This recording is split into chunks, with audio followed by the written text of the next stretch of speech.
کر کے کمر نڈھال ہے، جسم نڈھال ہے، چہرے پہ افسردگی کے آثار ہے، زلفیں بکھری ہوئی ہے، داڑھی پر خون کے قطرے ہیں، بدن کپڑے خون سے لت پت ہے۔ ایسے عالم کے اندر کبھی میدان کرب و بلا کی طرف دیکھتے ہیں، کبھی خیمے کی طرف۔ مولا حسین نے ادھر بہن کو تسلی دینا شروع کیا، ادھر خیمے سے رونے کی آواز آئی۔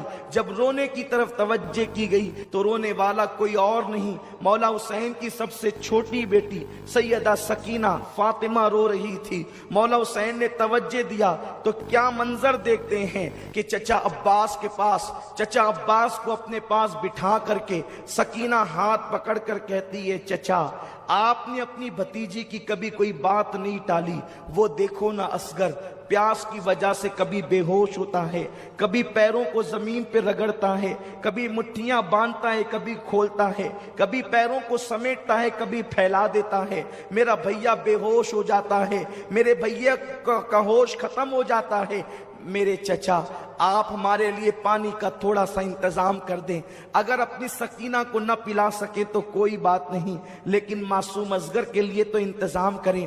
اللہ اکبر۔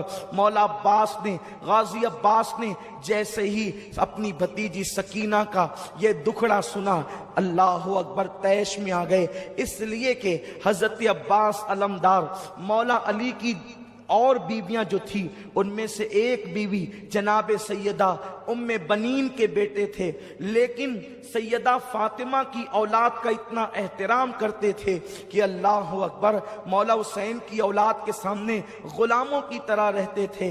آپ نے سنا ہوگا کہ اللہ اکبر، مولا عباس جس وقت علی اکبر کے ساتھ چلتے، حضرت علی اکبر ہم شبیہ رسول تھے، لیکن حضرت عباس کا حال یہ تھا، آپ کا جسم چوڑا تھا اور قد اتنا اونچا تھا کہ آپ اونٹ کی پیٹھ پر اپنا ہاتھ زمین پہ کھڑے ہو کر کے رکھ لیا کرتے تھے۔ اس قدر تناور آپ کا انداز تھا، اس قدر آپ کا جسم تھا، مضبوطی کا عالم یہ تھا۔ اس کی وجہ یہ تھی، سیدہ فاطمہ نے وصیت کی تھی، اے علی میرے بعد جب آپ نکاح کرنا تو بہادر گھرانے کی عورت سے نکاح کرنا، کیونکہ بہادر ماں سے جب بہادر بیٹے پیدا ہوں گے تو وہ میدان کربلا میں میرے حسین کے کام آئیں گے۔ مولا علی نے حضرت ام بنین سے نکاح کیا، یہ بڑی بہادر خاندان کی خاتون تھی اور خود بھی بہادر تھی۔ اللہ نے بہادر بیٹوں میں ایک بیٹا عباس ایسا عطا کیا۔ حضرت عباس کی طاقت کا عالم یہ تھا، اگر وہ کسی انسان کی زلفیں ہوتی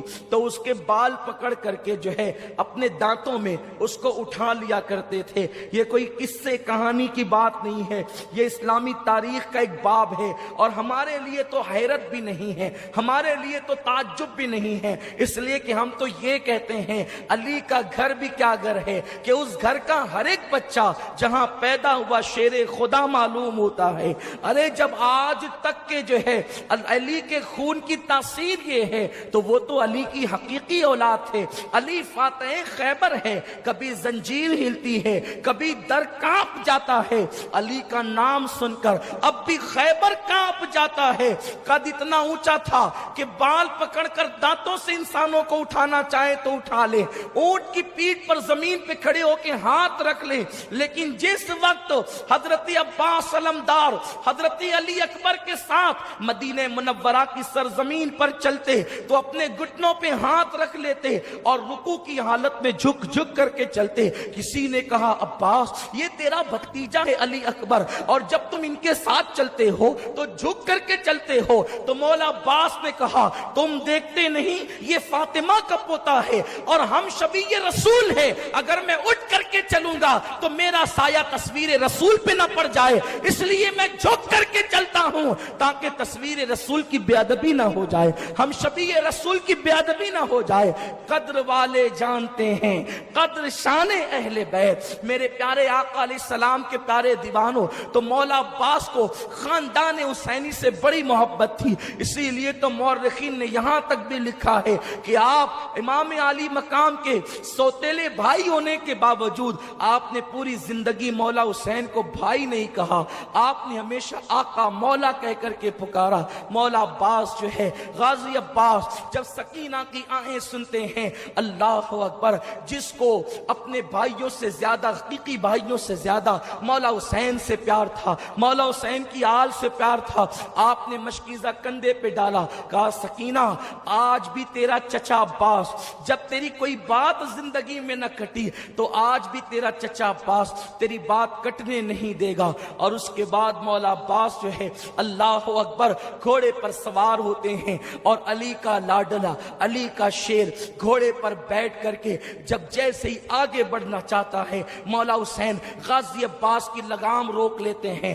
عباس میرے بھائی کہاں جا رہے ہو، کہاں کا ارادہ ہے؟ عرض کیا آقا سکینہ نے پانی کی فریاد کی ہے، میں اپنی بھتیجی کے لیے پانی لانا چاہتا ہوں۔ فرمایا نہیں میرے بھائی عباس، نہیں تو نہیں جائے گا، اس لیے کہ تو میرے لشکر کا غازی ہے، تیرے رہنے سے مجھے ہمت اور حوصلہ ہے، کو جو جاتا ہے وہ واپس نہیں آتا۔ غازی عباس نے کہا آقا حسین میں سب کچھ برداشت کر سکتا ہوں، اپنی بھتیجی کی فریاد کو ٹال نہیں سکتا، آپ مجھ سے امتحان نہ لے میرے آقا، میری شہزادی کے شہزادے امتحان نہ لے، میری آقا زادی کے شہزادے امتحان نہ لے، مجھے جانے دے۔ اس کے بعد مولا حسین نے جو ہے لگام گھوڑے کی چھوڑی ہے اور عباس نے ایڑ لگائی ہے۔ اللہ اکبر، غازی عباس جب چلے ہیں، اللہ اکبر، وہاں فرات کے کنارے پر پہلے دن تو 500 کا پہرا تھا، لیکن جب جنگ شروع ہو گئی تو تقریباً 2000 سپاہ کو وہاں پر کھڑا کر دیا گیا تھا۔ غازی عباس کو لوگوں نے میدان میں آتا دیکھا، لیکن میدان کی طرف سے عباس جیسے ہی فرات کی طرف بڑھے تو اس طرف لوگوں کی آنکھیں جو ہے وہ متوجہ ہو گئی کہ یہ کدھر جا رہے ہیں۔ جیسے ہی غازی عباس فرات کی طرف بڑھے تو ان سے مزاحمت کی گئی، یعنی انہیں روکنے کی کوشش کی گئی۔ مشکیزہ دیکھ کر یزیدی بے چین ہو گئے کہ اب کیا ہوگا، لیکن تاریخ میں آتا ہے غازی عباس نے جیسے ان سے مزاحمت کرنے کی کوشش کی گئی، ایک وار کے اندر 80 لوگوں کا قتل کیا ہے، 80 کو جہنم میں پہنچایا ہے۔ عباس کی طاقت و قوت کا عالم یہ تھا، گویا کہ حیدری کچار کے شیر جو ہے اپنی بہادری کے جوہر بھی دکھا رہے تھے۔ 3 دن کے پیاسے ہیں اور یہ حال ہے، اگر پیاسے نہ ہوتے تو یزیدیوں کے چھکے چھڑا دیتے، یا پھر اگر پیاس کے باوجود بھی وعدہ وفا کرنا نہ ہوتا اور جانے بچانے پر آتے تو اللہ اکبر اپنی تلواروں کے اشارے سے زمین پلٹ دیتے، لیکن وہاں تو وعدہ نبھانا تھا، وہاں تو وعدہ وفا کرنا تھا۔ غازی عباس ان سے لڑتے لڑتے جب اپنے گھوڑے کو لے کر فرات کے اندر پہنچے، یعنی گھوڑے کے 2 پیر فرات کے اندر تھے، دریائے فرات کے اندر، اور 2 پیر باہر تھے، آپ نے جیسے ہی گھوڑے کو کہا ذرا تو پانی پی لے۔ اللہ اکبر، یہ وہ روایتیں ہیں جو محتاط مورخین کی لکھی ہوئی ہے، اور لیکن ایک بات یاد رکھیں، ہم عشق کے بندے ہیں، کیوں بات بڑھائی ہے، سر سوے روزہ جھکا پھر تجھ کو کیا، دل تا ساجد یزیدیا پھر تجھ کو کیا، دل تا ساجد یزیدیا پھر تجھ کو کیا۔ اللہ اکبر، مولا غازی عباس نے جیسے گھوڑے کو کہا کہ تو پانی پی، ادھر گھوڑے کو کہتے ہیں اور فرات کے کنارے پر پیر ڈال کر کے کھڑے ہو جاتے ہیں۔ چلو میں پانی لیا، سوچا پہلے میں پی لوں تاکہ مشکیزے کا پانی وہاں خالی نہ ہو، اتنا پانی بچے گا تو اور کام آئے گا۔ لیکن جیسے ہی پانی چلو میں لیا، سکینہ کی صورت یاد آئی، معصوم اصغر کی پیاس یاد آئی، پانی کو چھوڑ دیا اور کہا کہ میرے بھتیجے اور بھتیجی پیاسی ہو، اور عباس پی لے پانی، پانی چھوڑا۔ گھوڑے کو کہا تو کیوں نہیں پیتا؟ گھوڑا گردن کی جھرجھری دیتا ہے اور گویا کہ اعلان کرتا ہے عباس گھوڑا ہوں، جانور ہوں، لیکن میرے دل میں اہل بیت کی محبت ہے، نبی کی آل پیاسی ہے تو ہم کیا پانی پیے۔ اللہ اکبر، مولا غازی عباس نے مشکیزہ بھرا، پیٹ پہ ڈالا اور پلٹے، لیکن ان نامردوں میں ہمت نہ تھی کہ عباس کے ساتھ مقابلہ کرتے۔ ایک وار میں 80 کو جہنم رسید کرتے جب دیکھا تو ہر ایک کو جان پیاری ہوتی ہے، مزاحمت نہ کی، یہ پیٹھ پر مشکیزہ ڈال کر کے چلے۔ شمر لعین شقی ابن سعد کی آواز آئی، خبردار عباس کو چاروں طرف سے گھیر لیا جائے، اگر عباس یہ پانی لے کر خیمے آل رسول میں پہنچ گئے تو تم میں سے کوئی ایک بھی بچ کر نہیں جائے گا، تمہاری عورتیں بیوہ ہوگی، تمہارے بچے یتیم ہوں گے۔ جیسے یہ آواز پہنچی چاروں طرف سے عباس کو گھیر لیا گیا۔ حضرت عباس جنگ کرتے رہے اور یوں لگتا تھا جیسے خیبر کی تاریخ دہرائی جا رہی ہے۔ ایک طرف ہاتھ چلتا ہے تو گاجر مولیوں کی طرح یزیدیوں کے سر کٹ کٹ کے گرتے ہیں، لیکن ایک بدبخت نے پیچھے سے آ کر اس نامرد نے جو ہے وہ حضرت عباس کے دائیں ہاتھ پہ وار کیا۔ اللہ اکبر! عباس کا ایک بازو کٹ کر کے زمین پر گرا۔ حضرت عباس نے دوسرے ہاتھ میں جو ہے وہ تلوار تھامی اور تلوار تھام کر کے جو پیٹھ پر مشکیزہ تھا اس کو آپ نے اپنی جو ہے وہ آگے کی طرف کر کے اپنے دانتوں میں پکڑا اور دوسرے ہاتھ سے آپ نے جنگ کرنی شروع کی۔ اب بھی مقابلہ جاری تھا، ابھی خیمے آل رسول سے کوئی فاصلہ ہی موجود تھا، تھوڑا سا فاصلہ کہ اگر گھوڑے کو ایڑ لگا دی جائے اور 2-4 چھلانگ گھوڑا مار لے تو خیمہ آل رسول میں پانی پہنچ جائے گا۔ عباس کو ہاتھ کٹنے کا غم نہ تھا، اس بات کی خوشی تھی کہ بس چند لمحوں کے بعد میں سکینہ کے منہ میں پانی کے قطرے ڈالوں گا، اب اور اصغر کے منہ میں پانی کے قطرے ڈالوں گا۔ ایک ملعون آواز کربلا کی سرزمین پر گونجتی ہے، لوگوں عباس پانی لے کر کے نہ جائے۔ دوسرا بازو کٹنے کے بعد بھی عباس گھوڑا چلا رہے تھے، دانت میں مشکیزہ پکڑے ہوئے تھے۔ ایک پلید بدبخت نے ایسا تیر چلایا کہ جو مشکیزے کو پیوست ہو کر کے حضرت عباس کے سینے میں جا پڑا اور وہ پانی زمین کے اوپر آ گیا۔ عباس پھوٹ پھوٹ کر کے رونے لگے، جان جانے کا کوئی غم نہ تھا، لیکن بات یہ تھی کہ میں سکینہ اور اصغر کی مراد کو پوری نہ کر سکا۔ اللہ اکبر! جیسے سینے میں تیر آیا عباس زمین پر آئے، آواز لگائی، آقا حسین، آقا حسین اپنے غلام کی مدد کیجئے، اپنے غلام کی خبر لیجئے۔ مولا حسین نے جیسے ہی آواز سنی دوڑ کر کے آئے تو جناب عباس کو دیکھا کہ آپ کے دونوں بازو کٹے ہیں، خون نکل رہے ہیں۔ ایک تصور میں آپ کو دلانا چاہتا ہوں، ایک تصور، تاکہ کربلا کی رنگینی کو، اس داستان کی حقیقت کو محسوس کر سکو۔ اللہ اکبر! جب کوئی بائک سے گرتا ہے، جب کوئی بائک سے گرتا ہے تو وہ کوشش کرتا ہے کہ میں ہاتھ کے بل گروں، کہ میرا ہاتھ ٹوٹ جائے، میرا ہاتھ ٹوٹ جائے تو میرا سینہ محفوظ رہے، میری پیٹھ محفوظ رہے، میرا سر محفوظ رہے۔ اور بائک سے گرنے والا جب ہاتھ کے بل گرتا ہے تو وہ محفوظ ہو جاتا ہے۔ عباس، تم تو ہاتھ کے بل کیسے گر سکتے تھے؟ اس لیے کہ تمہارے ہاتھ ہی کاٹ لیے گئے تھے۔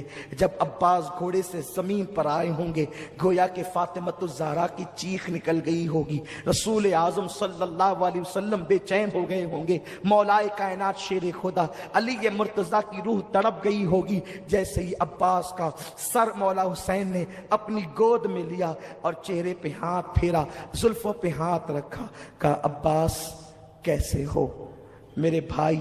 میری تمنا یہ تھی کہ تو زندگی میں ایک بار مجھے بھائی کہتا۔ کہا نہیں مولا، تو میرا آقا ہے، نبی کی بیٹی کا شہزادہ ہے، میرا آقا ہے۔ نہیں، اور عباس یہ کہہ کر مسکرانے لگے، عباس یہ کہہ کر مسکرانے لگے۔ حضرت مولا حسین نے کہا بھائی عباس تم مسکراتے ہو؟ کہا حسین میرے آقا، میری آنکھوں کے سامنے امی فاطمہ کا چہرہ نظر آتا ہے، علی کا چہرہ نظر آتا ہے، نانا مجھے حوض کوثر پہ دکھ رہے ہیں اور ان کے ہاتھ میں ٹھنڈے پانی کا پیالہ ہے۔ نانا کہتے عباس دیر نہ کر، جلدی آ، اس لیے مسکرا رہا ہوں، گود حسین کی ہے، بلانا نانا کا ہے۔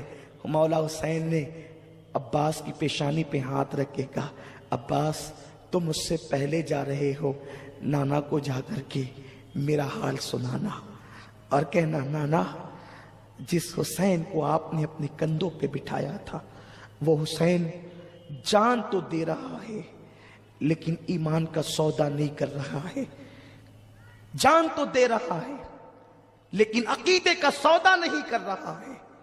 ابھی یہ بات دونوں بھائیوں کے بیچ ہو رہی تھی کہ عباس نے آنکھیں بند کر لی۔ مولا حسین نے اپنے بھائی غازی عباس کا لاشا اٹھایا اور یہ کہتے ہوئے ہائے میری کمر ٹوٹ گئی، ہائے میری کمر ٹوٹ گئی عباس،